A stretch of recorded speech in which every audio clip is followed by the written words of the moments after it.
ಇನ್ನು 9ನೇದಾಗಿ ಧನುರಾಶಿ ಧನುರ್ಲಗ್ನ 2026ರಲ್ಲಿ ಈ ರಾಶಿ ಲಗ್ನದವರಿಗೆ ಯಾವ ರೀತಿ ಇರ್ತಕ್ಕಂತಹ ಫಲಾಫಲಗಳು ಇದೆ ಅಂತ ನೋಡೋಣ ಬನ್ನಿ.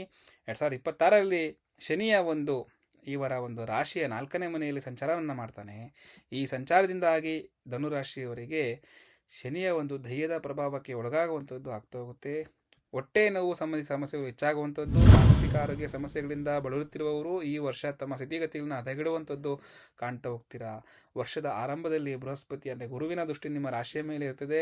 ಇದು ನಿಮಗೆ ಆರೋಗ್ಯ ಸಮಸ್ಯೆಗಳಿಂದ ಪರಿಹಾರ ನೀಡುವಂಥದ್ದು ಆಗ್ತಾ ಹೋಗುತ್ತೆ. ಜೂನ್ ಮತ್ತು ಸೆಪ್ಟೆಂಬರ್ ನಡುವಿನ ಅವಧಿಯು ಮೂಲವ್ಯಾಧಿಯ ಸಂಬಂಧಿತ ಸಮಸ್ಯೆಗಳಿಂದ ಬಳಲುತ್ತಿರುವವರಿಗೆ ಪ್ರತಿಕೂಲವಾಗಿರ್ತಕ್ಕಂಥ ಸಮಯ.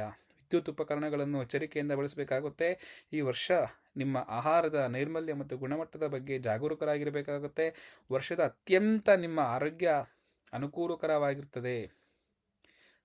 ಆದರೂ ಕೂಡ ಆರೋಗ್ಯದಲ್ಲಿ ಹೆಚ್ಚಿನದಾಗಿರ್ತಕ್ಕಂಥ ಗಮನವನ್ನು ನೀವು ಕೊಡ್ತಾ ಹೋಗಬೇಕಾಗುತ್ತೆ. ಇನ್ನು ಆರ್ಥಿಕ ಸ್ಥಿತಿಗತಿಗಳು ನೋಡೋದಾದರೆ 2026ರಲ್ಲಿ ಶನಿಯು ನಿಮ್ಮ 6ನೇ ಮನೆಯಲ್ಲಿ ಆರನೇ ಮನೆಯ ಮೇಲೆ ಅಂಶವನ್ನು ಹೊಂದಿರುತ್ತಾನೆ. ಇದು ಕೆಲವು ಆರ್ಥಿಕ ತೊಂದರೆಗಳನ್ನು ಉಂಟು ಮಾಡುವಂಥದ್ದು. ಜೂನ್ವರೆಗೆ ಬೃಹಸ್ಪತಿಯು ಅಂದರೆ ಗುರು 7ನೇ ಮನೆಯಲ್ಲಿ ಇರಿಸಲಾಗಿರುತ್ತದೆ.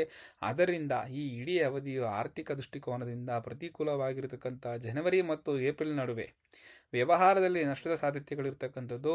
ಏನೆಂದರೂ ಕೂಡ ನೀವು ಇತರರಿಗೆ ಸಹಾಯ ಮಾಡಲು ಹಿಂಜರಿಯುವುದಿಲ್ಲ.